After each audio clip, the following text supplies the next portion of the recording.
Welcome to Novelist Spotlight. This is Mike Consol, your host. Before we begin this episode, I want to alert you that my latest book is now available in both print and ebook formats. The title is Love American Style, and it is a collection of short stories about men, women, their passions, and their dysfunctions. There's a short link in the episode notes that will take you to my Amazon profile page, where all 4 of my books are listed, 3 novels in this new short story collection. Again, the title of the new one is Love American Style, named after the TV series that ran from 1969 until 1974. Now, on with our program. In the spotlight is Edinburg, Scotland novelist Rosie Walker, the author of psychological thrillers, her latest being My Husband's Ex. Just that title opens up so many possibilities and so much trepidation. That alone, just the title, sets you right up. Rosie Walker is the author of 3 other novels as well. Beyond My Husband's Ex, she's also written The Baby Monitor, The House Fire, and Secrets of a Serial Killer. Another one with a title that sets you right up there. She gained a master's in creative writing with distinction from the University of Edinburg in 2011. She also has an undergraduate degree in psychology from Lancaster University. She lives in Edinburg with her husband, Kevin, their daughter, Elsie, and their dog, Bella. Rosie Walker, welcome to the program. Hello, thank you so much for having me. It's great to be here. Oh, it's great to hear a Scottish accent, and it's great to talk to somebody who's so deep into the some of the weird things that happen with the human mind and human consciousness. Let's start by having you tell us about your latest novel. Your latest novel is My Husband's Ex. Again, it opens up all kinds of possibilities. Give us a sketch of the novel. What's it really? What can you tell us without spoiling it for the grand finale? So My Husband's Ex follows a family, a mum, a dad, and their 2 children who are spending Christmas in a remote lodge in the Scottish Highlands. And they go there to relax and to kind of have their atmospheric Christmas. And just as they arrive and they're unpacking everything and getting settled in, there's a knock at the door. And when they open the door, it is the husband's ex-girlfriend, who just walks right in and thanks him for inviting her.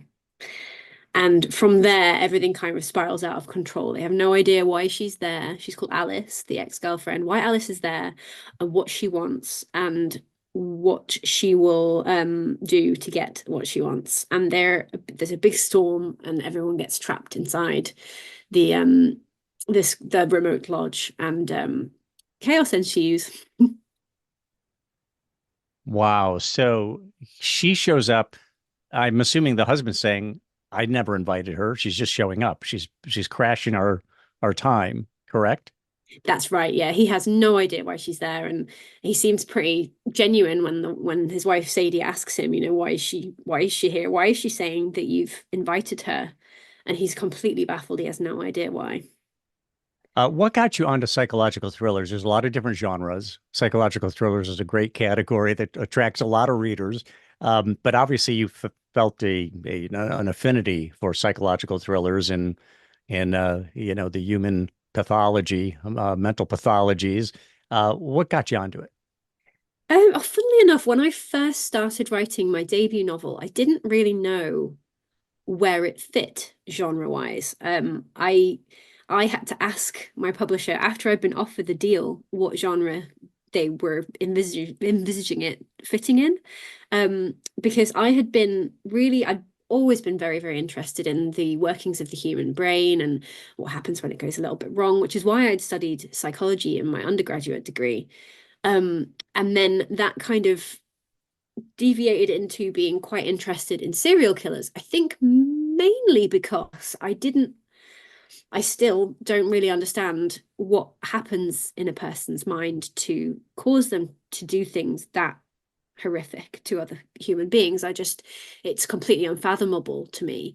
So I spent a lot of time reading about the serial killers and trying to understand. And then often I find that I can kind of work my way into understanding something if I write about it, particularly if I write about it through in the voice of somebody who is in that scenario that I don't understand. And so I started writing something in the voice of a serial killer. And that was how my first novel, Secrets of a Serial Killer, was born, because there are sections in that book that are in the voice of a serial killer. But I think that book it's a little bit more horror than psychological thriller. It kind of straddles the two genres. I think a lot of writers early in their career, before they're published, kind of don't really necessarily write to a specific genre. But after writing Secrets of a Serial Killer, I felt a little bit like I didn't want to spend any time with serial killers anymore. They were a little bit too scary for me and a little bit too unpleasant, and found myself being drawn more and more to domestic settings, because I think there's a lot to explore there with families and the way that families treat each other. And I think people within families can do some really strange and sometimes horrible things to each other. And I started exploring that from different angles, and that became my second book. And I think, and that one has an arsonist character. So you see, like there's a little shift with each book away from the horror of serial killers towards the kind of more relatable and more kind of this could happen to anyone feel of the second two of the third and fourth book that I published, The Baby Monitor and My Husband's Ex, which are a lot more kind of domestic and a lot more psychological thriller than horror. So it's been a little journey, and I think I found where I'd like to be now, which is definitely in the domestic psychological thriller sphere. And I probably won't write about a serial killer again. I'd never say never, because they are still fascinating, but I quite like the domestic setting for the stories that I'm telling. And I do really like the way that a reader can pick up a psychological thriller book and quite often feel this is a scenario that could happen to anybody. Right. Yeah. Well, There's they're reading it. somebody, You want them to get up and lock the door and make sure the windows are shut fast and and so yeah. on. Because it's like this is not far-fetched. This could happen to me. Tell us about the baby monitor. Give us a sketch of that one. So the baby monitor is about a mum who's just given birth to her second baby. And in the aftermath of her first baby's birth, she suffered from quite severe postnatal psychosis, and she'd had to receive inpatient treatment for that. So she's understandably quite worried about the impact of having a second baby will have on her mental health. But she feels okay. You know, she brings, the book opens and she's bringing her new baby home from the hospital. But on that first night back from the hospital, she switches on the baby monitor and she hears a voice speaking to her daughter, her older daughter, through the baby monitor, telling her daughter Olivia, "Your mummy doesn't love you." And when she tells her husband about this, he doesn't believe her. He believes that she might be beginning to suffer from postnatal psychosis again. And as whoever it is that is watching her and her children through the baby monitor escalates their actions, it makes her look more and more like she is imagining it, and nobody believes her.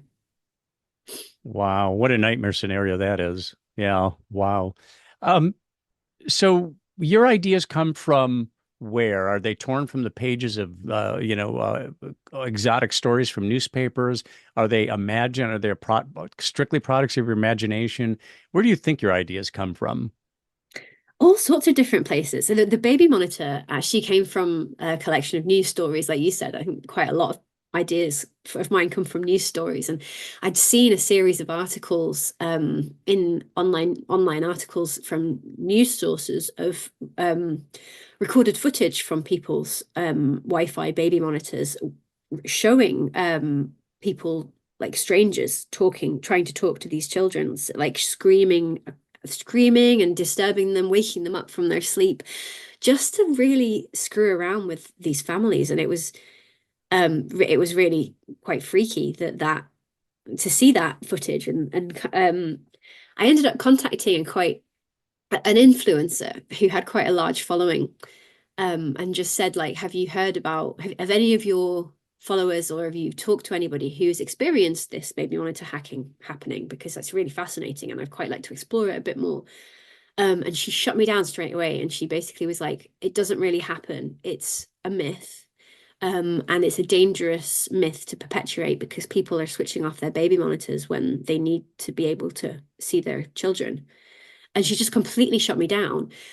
And I remember thinking at the time, like, how would I feel if I had experienced that, if I had heard a voice speaking to my child, or if I had seen the baby monitor camera like swiveling around the room following me, and someone told me it was made up, and like how that would feel horrible. That would be quite scary. And that was the beginning of the baby monitor. It was like two separate incidents. The news story and the influencer kind of shutting me down that I knitted together into an idea, and that was how that one was born.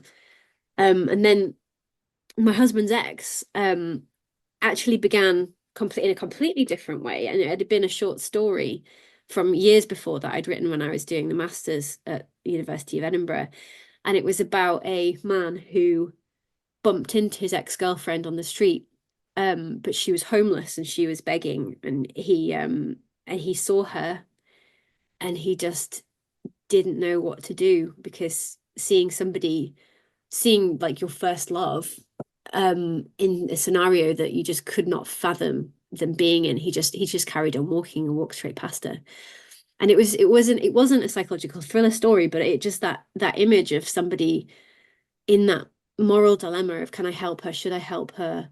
Why is she here? What can I do? And then just being so paralyzed by the force of that experience that they just do nothing. Really stuck with me for like 10 years, and then ended up being an opening scene of a very, very early draft of My Husband's Ex. And then in the edits, it completely got changed, and that scene doesn't exist anymore. So yeah, it's strange how things can change so much from the idea concept, like the conception of the idea, to the actual delivery of it. Completely different. Now, you have an undergraduate degree in psychology. How much, I mean, do you feel your psychology degree and training come into play when you're researching and writing your books? Quite a bit, I would say. I tend not to write about people's mental illnesses in my books, because I think I find it most interesting to write about the everyman, somebody who could be anybody. So, and I also don't want to make a mental illness entertainment, if you see what I mean. Because for a lot of people it's their everyday life and they're living with that. And I don't know, it's not my place to decide whether that's something scary or thrilling. But the way that people's minds work and the different kind of types of people that are out there, particularly, I think is quite fashionable at the moment to write about things like narcissists and psychopaths, but kind of covert psychopaths who are just living among us pretending to be like normal people, and that kind of thing, I think is very interesting. And I think certainly my psychology degree introduced me to concepts that I would not be as familiar with now had I not done that degree. But a lot of it is just being really interested in people. And I think I could write the books that I write now without having that psychology degree. Now, there's people who will read cross genres, feeling like I want input from other genres. I don't want to just be, wed to my own genre in terms of the input that I get. On the other hand, you might be reading a lot of psychological thrillers so that you understand what your competition is and to seek to differentiate yourself a little bit. What about that? How familiar are you with the psychological thriller genre written by other authors? I know there's a lot of them out there, so impossible to keep up with all of it. But do you seek to differentiate yourself in any kind of way, or do you just figure this is, I've got my channel, I'm going to pursue it, and it's working so far, so all good? I do read a lot of psychological thrillers, and I try to turn off the writer part of my brain while I'm doing it, but it's really hard to do. So I do find myself kind of spotting different techniques that the writers have used, and particularly like things like the midpoint twist that happens around 50%, where you really find out a massive secret is usually revealed around that point. And I'm always kind of looking at the percentage on my Kindle as I'm getting to the middle, being like, what's it going to be? What's it going to be? How are they going to do it? What about what I've just read right now is going to be completely flipped on its head? And have I predicted it? And do you know what? I very, very rarely do manage to predict it, because even though I write them and I read a lot of them, I think there's so many really good writers that are doing so much good work to confound the reader.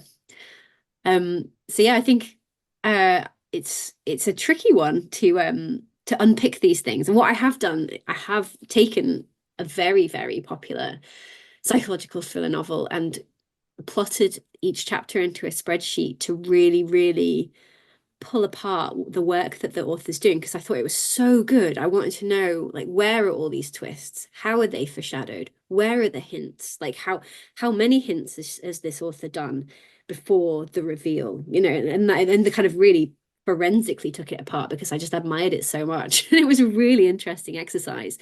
But I don't think that kind of thing impacts the way that I write my own stuff, because I think every writer is different, and I think you've got to be true to your own style and interests. And I think if you were to be overly inspired or influenced by another writer, I don't think you'd be writing true to yourself. And I think it would actually be harder to write like that than it would be just to follow your own instincts.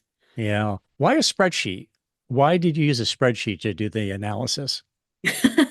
I mean, how does that work? Because I mean, there's with a spreadsheet, I'm assuming it's an Excel spreadsheet, and you can open different, I forget what they call them, basically different pages on it. How does that work? Yeah, so I would do a row for each chapter, and then in the first column there would be like a couple of sentences that would summarize what was happening in that chapter, and then the next column would be next field in the field in the next column along would be like my breakdown of what work that chapter was doing. So whether it was like whether there was a reveal, whether there was a twist, whether there was a twist that was a reveal, like whether there's a clue, whether there's a promise to the reader that something's going to be resolved later, you know, that kind of thing. And like really pinpointing what was happening and where, so that eventually, by the time you've kind of populated the spreadsheet and each row is a different chapter, you can really get a big picture overview of where the big plot points sit within the structure, and really see the bones of a book, because books are long. It takes a long time to get through a book, and when you're in it, it's hard to see the big picture and really step back. But by plotting it into a spreadsheet like that and really breaking it down into really simple beats, I find that to be a really interesting exercise. So that's how I use a spreadsheet for that kind of thing. I've only done that once though, just to somebody's novel. I'm not like a crazy person with like 57 spreadsheets for every psychological thriller pinned up on the wall. Yeah. String connecting them all. How much plotting do you do? Do you do a lot of heavy plotting? Outlining is maybe the better term I should use. Or do you like kind of the light outline and allow for more organic type of writing? What is your method? I am definitely a plotter, and I do plot in quite a lot of detail. I end up I tend to do a chapter plan using an Excel spreadsheet again. Similar to how I just described, with like a row for each chapter. And that enables me, because I feel that psychological thrillers are quite meticulous in how reader expectations for structure, and to an extent publisher expectations for structure too. You know, you've got to have a really exciting opening chapter that really pulls the reader in. And then you've got to have your inciting incident quite early on in the novel. And then you've got to have twists and reveals spaced out pretty regularly. And then you've got to have the midpoint twist that I mentioned just earlier about like where everything gets turned on its head and the reader's expectations are completely flipped. And then you've got to have like a big rising action right to the end. And your twists and reveals continue. And then you've got to have a big twist at the end that kind of flips everything around again. And all of that I find the writing process and the editing process much easier if I know what those things are and when they're coming before I sit down to write. Because if I haven't done those things, if I haven't plotted them out, the likelihood of me finding a stumbling block that means that I don't get to write the end because I've been distracted or because I got stuck or because I've kind of written myself into a corner, it's much higher a likelihood. And I don't want to give up on a book if I can help it. So it's a security policy almost on my writing, is doing a really detailed chapter plan. Let me ask you about this statement you make on your website. You say you write that your master's in creative writing taught you the ins and outs of structure, pace, plot, and conflict. Talk about pacing, because I think that's maybe perhaps the most overlooked aspect of fiction writing, but it's so important. When you read a really well-crafted novel, the pacing is one of the things that really stands out. How do you approach, and I would imagine that with thriller novels, pacing is especially important where you're going to deliver some of the big plot points. How do you approach and control the pacing? I feel it's very important that every scene has an element in it that progresses the plot, and ideally that advances your understanding of the characters within the book, or one or the other, or both, preferably both.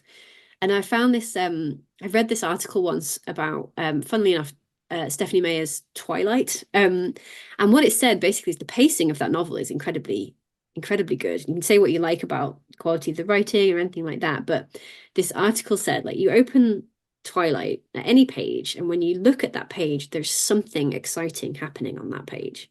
And that to me is kind of exemplifies pace for a psychological thriller in particular, is that readers want to be excited. They want to be thrilled. They want danger and threat all around the corner at every point.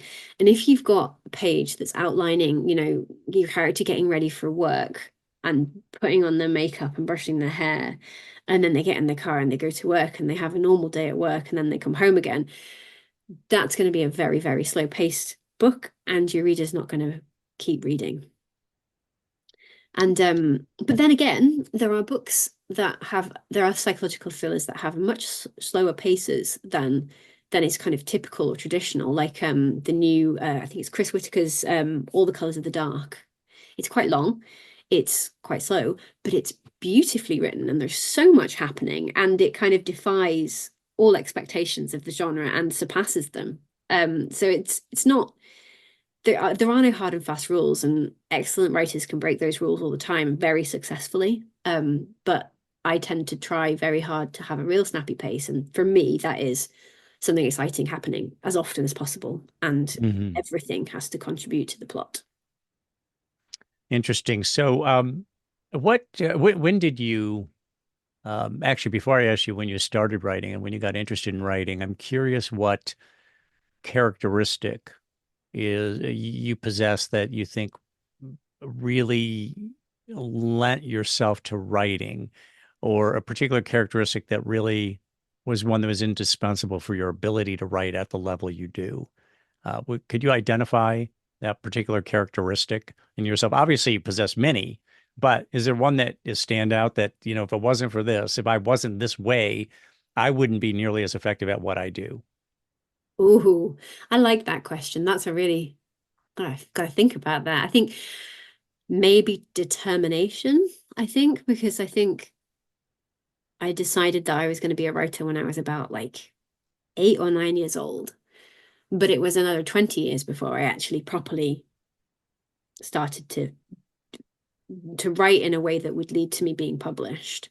And I spent a lot of those 20 years talking about it and thinking about it and not actually doing it and feeling very ashamed of that as well and guilty. And then one day I realized that how bad I would feel about myself if I had never managed to get to the end, had never managed to finish the first draft of a book. And the feeling, I wanted to avoid that feeling of almost guilt that I would have pushed upon myself if I had just continued to talk about it and not actually do it. And I became very determined to finish a first draft. And then when I got to the end of at what age was that? I mean, you started getting it. You decided you want to be a writer at 8 or 9 years old. When did you have the revelation that, or just that decision that you were going to be determined and finish it? Were you actually that young, or was that a little bit later in life? That was a lot later. That was after the masters. That was because I did the masters in creative writing, and I still hadn't finished a book while I was doing that, and didn't for a good few years after. What held back your progress in terms of, was it simply I mean, all writers experience this. It's difficult to sit down because you don't know what you're going to produce. And if you don't produce well that day, it's going to be a lousy day. You're going to feel bad about yourself. And what am I doing this for? Sort of thing. I don't know if you experience that. Not every writer experiences it that way, that they feel that it's just hard to sit down and get going. So what happened at that point? I mean, you mentioned that you realized, hey, look, I'm not making, what was retarding your progress is really what I'm asking. A lot of things. I think part of it was that I didn't really understand structure and plot. I had studied them to an extent while I was at university, but I think I learned about them from a literary fiction and short story perspective. And we didn't study a lot of genre fiction on the masters. So I didn't know about kind of what people expected from a psychological thriller. And I also didn't plot my novels out. So, or I did, but maybe they didn't have the arc that you would expect from a novel. I wasn't writing things that I was finding interesting. I was trying to write literary fiction. And also I think genuinely that it's really hard to be creative in your spare time when there are a few things in your life that you don't feel are sorted. And I think those are things like your job, because you've got to have a day job before you've even after you're published in a lot of cases. Yeah. So your job, your kind of home life, and your kind of social life, I think, are three things that if you're kind of struggling with one of those or all of those, you don't have that much free headspace to be creative. And I'd had jobs that were very draining mentally. And I would get home from work and I would just be done for the day. I didn't want to sit in front of a computer again. And right. And I had and my boyfriend at the time, who's now my husband, was 5,000 miles away in California, and we were struggling with how to be in the same country and visas and things like that. So that was incredible amount of kind of mental load in my day-to-day life, was just trying to work out how to do that and find a way to be together. And I think until those things got sorted out, I didn't want to come home from work and write. I just wanted to, slump or go to the pub with my friends and things like that. I'm sorry to cut you off, but I was just going to add that there are writers who will do physical things for their profession because they're ready for the mental activity once they get home. But that's a major issue because a lot of times writers are white collar workers. They're using their brain. And then, as you say, you go home and now you're supposed to activate your brain again after it's been really been producing a lot of output all day. But I'm sorry, I cut you off. Finish that thought. No, totally. I think that actually links in with what I was going to say next, which is that I found a job which it was a creative job. It involved computers. It was a white collar job, and it was incredibly busy. And and incredibly stimulating. And I was working really hard. It wasn't like there was a lot of downtime at work and I was tired by the end of the day, but it was also like I had mental energy because I wasn't bored in my job. And so what I did in the end was I bought a tiny little Chromebook laptop that was like the size of a book. And I would write on my commute to work on the tram, and then I would write in my lunch hour. And my aim was just 500 words a day. And once I'd done that, I was done. And I designed my life so that I had finished those 500 words by the time I got home from work. And that meant my evenings were free.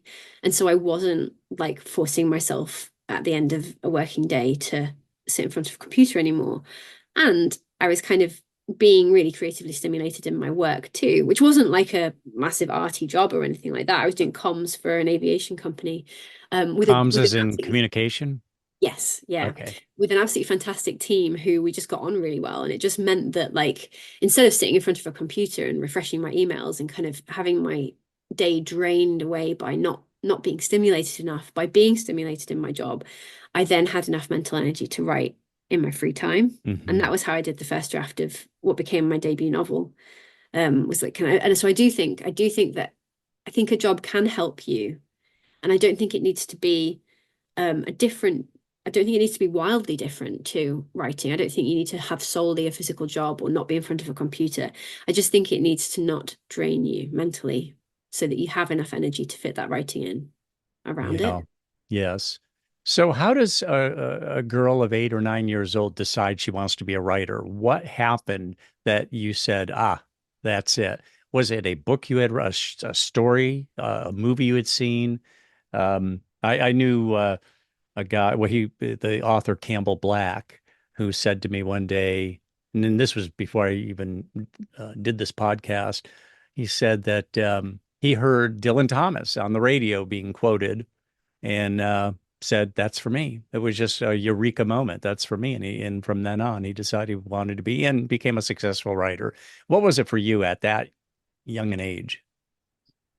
I don't think I had a specific eureka moment like Campbell Black, but there's a few kind of contributing elements. And one of them is I remember going to the cinema with my parents to see Harriet the Spy when I think I must have been like maybe 9 or 10, and coming home from the cinema and getting out a notebook and writing on the first line, my name is Rosie and I am a spy. And like just needing to be just like Harriet. And similarly, like books like Matilda, where she's just like immersed in reading and books for the whole time.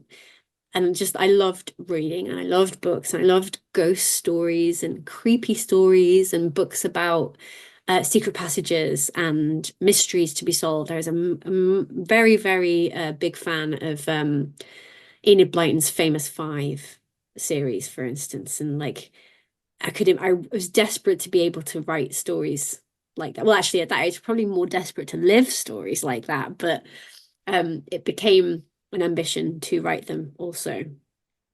I just love that you bring up Harriet the Spy. That's a book that I came across when I was a kid, and I started carrying a notebook around with me, not even knowing that I wanted to be a writer yet. I guess maybe I had an inkling of that. And I had a person on the podcast earlier this year who brought up Harriet the Spy being a real influence. It's really been an enduring piece of work. So very interesting. So let's talk about your regimen, your writing regimen. Is it morning, midday, evening? Are you still doing a target word count, or are you doing a X amount of time? Talk about that. Well, it is. I think mornings work best for me. When I had a like a full-time day job, I would do like an hour really early in the morning, like straight after waking up, because I think when you're still kind of half asleep, there's almost like a nice freedom to the way that your brain works, where you haven't really clouded it with your day yet, and you can just kind of let things pour out a little bit without even really monitoring them. So for the first draft process, I find that the early morning brain is a really, really nice place to be. You're not questioning yourself. It just goes down on paper and then you can fix it later, which is just the perfect place to be for a first draft. And I do I try to write 1,000 words a day. Ideally, 5 days a week or more, but I do usually take the weekends off because I have a 3-year-old, so we've got to be out of bed by like 5 o'clock or whatever, you know. But yeah, so 1,000 words a day, and I do work my writing around other income generating, like writing adjacent things, because I'm not a full-time novelist. So I do editorial work and book coaching and things like that. So what I tend to do, and I plan my days around that kind of thing, is the mornings are for my fiction and then the afternoons are for my editorial business. And that works really nicely. And I can sometimes, if it's a good writing day, I can get my 1,000 words done in an hour, and then the rest of the day is editorial stuff, which is quite useful. Are you writing in silence, or are you listening to music? Does anything go on around you, or do you want stillness? Silence, yeah. I'd love to be able to listen to music, but I'd find it too distracting. So talk about the pros and cons of a word target. You're doing 1,000 words a day. You know, some days I'm sure it comes more readily than other days. Uh, what are the pros and cons of that? Um, oh, that's a good question. I like I think Let me just put out there what I see as a potential con, and that is that you're writing to a target, you're going slowly, and you just, if you want to really fulfill that target every day, you're committed to that, determined, which you are, Rosie. You've already said determination is a critical what you're doing. That you might start to produce copy that really doesn't cut the mustard. Because you want to get to that 1,000 word count. Not that you're going to keep every word. None of us keeps all of our words. We probably throw out the majority of them. But what about that? That there might be another downside to it. But on the other hand, I would think a pro would be I'm productive every day. I don't have to write great stuff every day. What I have to do is get my butt in the seat and get it done. And I will have those good days when things really work, and those days when I trash it at the end. Yeah. Oh, I see. I do see what you mean.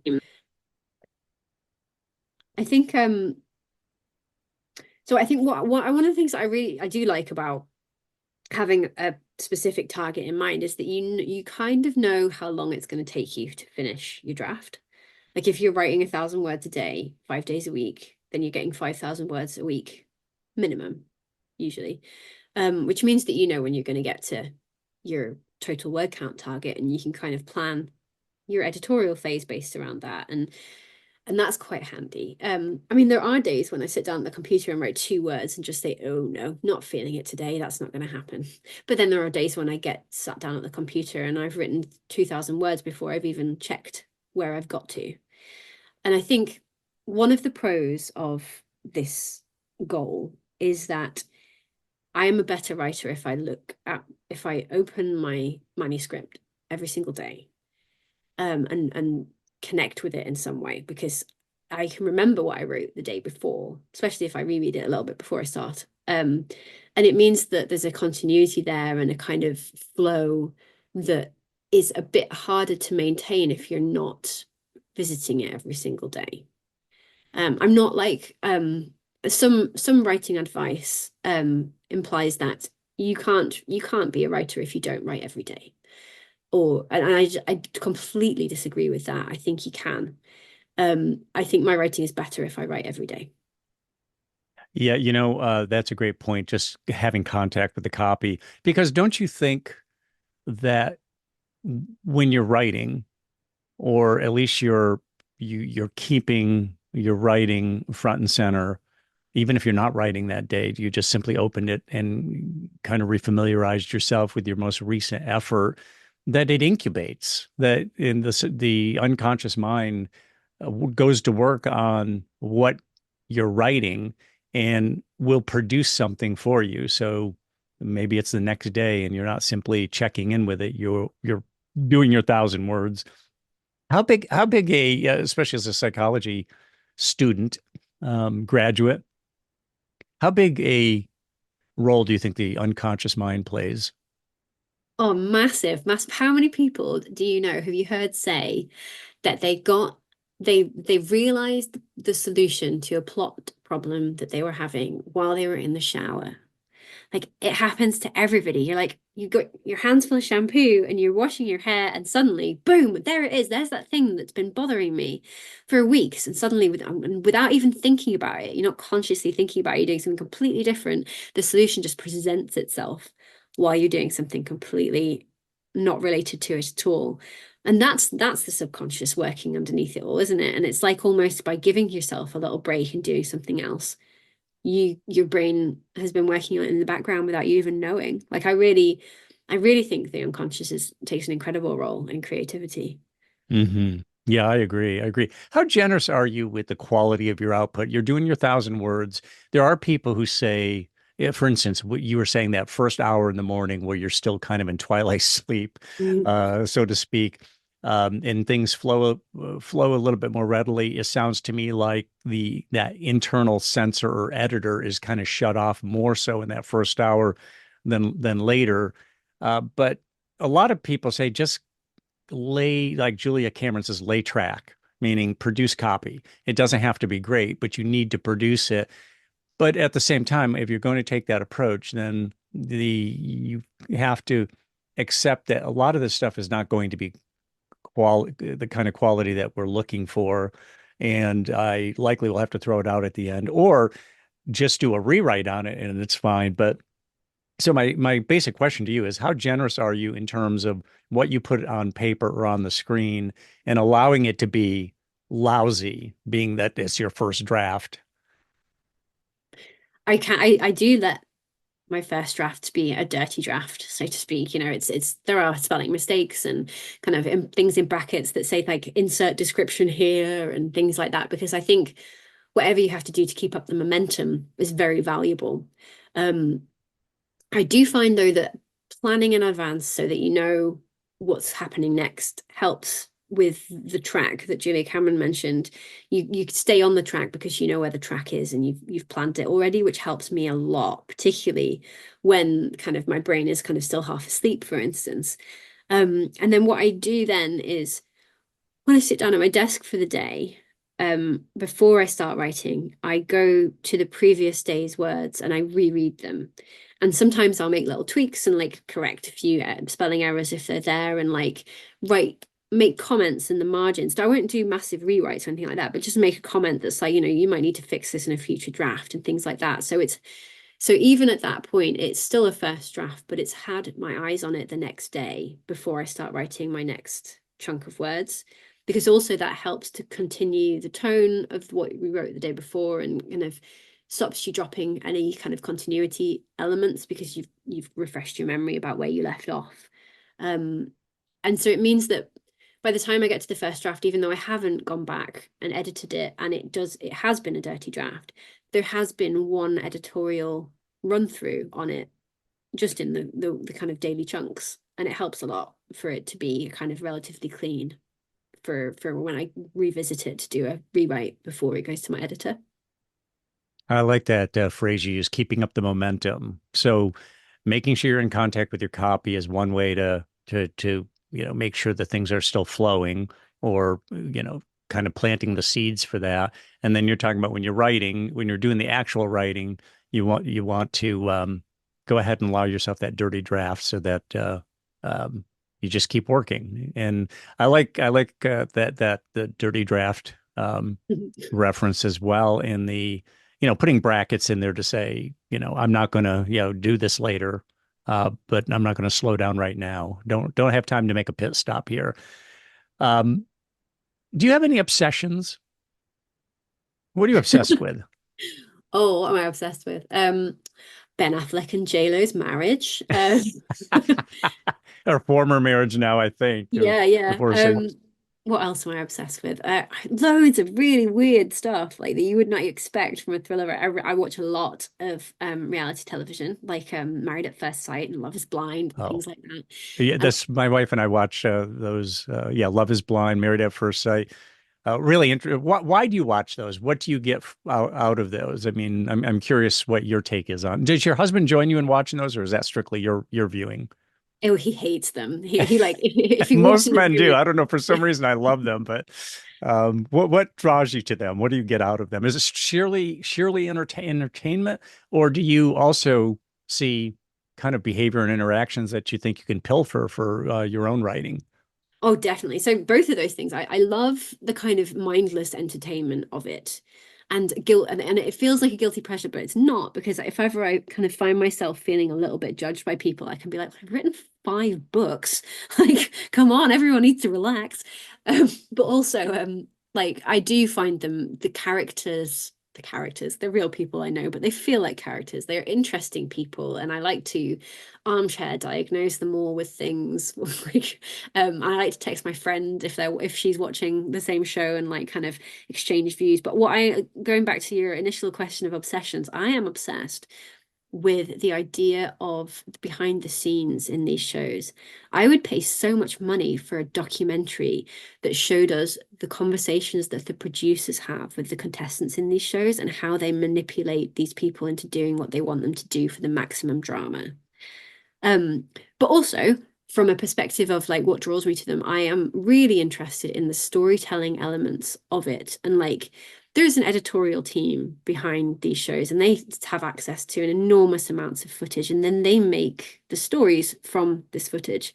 And they're kind of guided by the people taking part in the shows, but they also have agendas, and they also have need an arc for each episode and an arc for the season, and they need a villain and they need heroes, and they are really finessing real life events into these templates so that they can tell these stories. And the ability to generate drama and amplify drama and add drama to existing situations is really impressive and interesting, and from a storytelling perspective I think quite inspiring. And I think if you watch these things with that in mind, oh wow, they've added in a new like the producers have added an extra obstacle here for this couple, and now we're gonna see how they're gonna get through it, and like there's something very informing about that from a writer's perspective, I think. Yeah, I agree with you that I'd love to know behind the scenes what kind of organization they do, what kind of input they give to the participants. And that there is a tremendous amount, I think, of the footage that they get, and then they're able to do editing to create that story or story arc that you're talking about. And they say that when somebody's got a camera on you, you forget it after a while. You start to just act like there's no cameras at all because they're around all the time. So people start acting natural, and they have arguments, and they have, all kinds of things happen that you would think I would never do that in front of a camera. Well, you forget the camera's even there. So yeah, it's a really interesting process they must go through, and they don't share the behind the scenes stuff with us really very much. Too bad for that. Um, was there a turning point in your writing career where you really, I don't know, there could have been a revelation for you. It could have been a mentor, or it could have been just from the amount of experience you had that there was a breakthrough of some kind. Did you ever sense a turning point, or was it a long, steady progression? Yeah, I think the turning point for me was after I finished after I finished writing what was the kind of initial draft of Secrets of Serial Killer, my debut. um I then went out on submission to literary agents, and my now literary agent Charlotte um wanted to read the full manuscript, and then eventually wanted to have a phone call. And she, in that phone call, basically said, like, how open are you to editorial input on this book? And because I'd done the master's in creative writing, and that had involved quite a lot of workshopping with our classmates, and like a lot of editorial feedback and giving and receiving, it was really useful, and I'd found it to be probably the most important element of that course. um I was so comfortable with editorial feedback that I was absolutely like, yeah, please, like if you would like to give me editorial feedback, I would be very interested in implementing it on this draft. And she signed me straight away. And I hadn't realized that I think a lot of, I think agents and editors really appreciate writers who are open to feedback and who aren't massively precious about their work. And I certainly was just like, yeah, rip it apart. Let's see what we can do. Let's make this the best book it can be. Like, and of course, like I got her suggestions then and cried, because what you really want is someone to say, this is the best book I've ever read. It's perfect. Don't change a thing. And of course, they're never going to say that. And she didn't. And she had a load of suggestions, and all of them sounded absolutely crazy to me. And so I had to sit on them for a while and think about it and like work out what exactly she was suggesting, so that I could then take her suggestions and kind of make them feel like they fit the book that I wanted to write, not somebody else's book, you know? And so we worked together really hard on making what had been essentially like a really structureless draft of a book into something that had a real shape and pace. And I learned, like, kind of partially through Charlotte's guidance about her understanding of the genre and the market and what publishers were looking for, and also through my own research about structure and about how to make a book, and ended up completely rewriting the book and pushing it into a structure and making sure that it was coherent and that it had twists and turns, because I didn't think it even really had any twists at that stage. I didn't really know how to write a twist. So yeah, working together with my agent for definite on that debut taught me so much about writing a book that has carried forward into the rest of my career and every book that I have subsequently written. And I owe a lot to her and her kind of guidance at that stage in my career. Well, and I notice from your website that you now do that for other writers. You have what you call editorial services. Talk about that. How do you work with aspiring fiction writers? I work at a number of different stages depending on where the writer is. So I offer structural or developmental edits, which is like big picture editorial guidance. So like reading through their manuscript and giving them feedback on things like plot and pace and structure, characterization, voice, style, things like that. And doing that with completed novels for them. And then I also offer copy edits and line edits and proofreads. So for writers that are a little bit further down the road and who feel that their story is completely fixed and they don't need any assistance on that, then it's like sentence level feedback and checking for consistency, so that you've got to making sure that the character who's got blue eyes on page 13 still has blue eyes on page 75, you know, that kind of thing. And then I also offer book coaching services where I will meet with a writer on a regular basis, usually through Zoom, and having read a predetermined chunk of their extract of what they're working on, we will then discuss it and I'll give kind of suggestions and feedback. And almost it's like a guided novel writing course, almost like kind of giving them feedback that they can implement and making sure that their novel stays on track with where they wanted it to go. So you work with them as they go. Yeah. In some cases. Yeah. So what if they're a science fiction writer or they write literature? Do you say, well, that's not my channel? Or do you say, hey, writing is writing and, you know, story structure is story structure, and you would work with anybody who's writing fiction in any kind of channel? I am quite specific with the genres that I'll work with, because I have industry knowledge about psychological thrillers and I read a lot of rom-coms and romance. So I feel like I understand what the market wants in those genres and what might get, say for instance, someone's pursuing a traditional publishing route, what might get an agent's attention or what might attract a book for an editor. But if I was to be if a writer had written a sci-fi novel, and I don't really read sci-fi, and I certainly wouldn't know what is fashionable in that genre right now and what's selling, and I wouldn't feel that I was the best editor for that person. So I would politely decline that job, not because I don't enjoy their writing, but just because I don't think I can give them the best editorial feedback that they deserve. Right, right.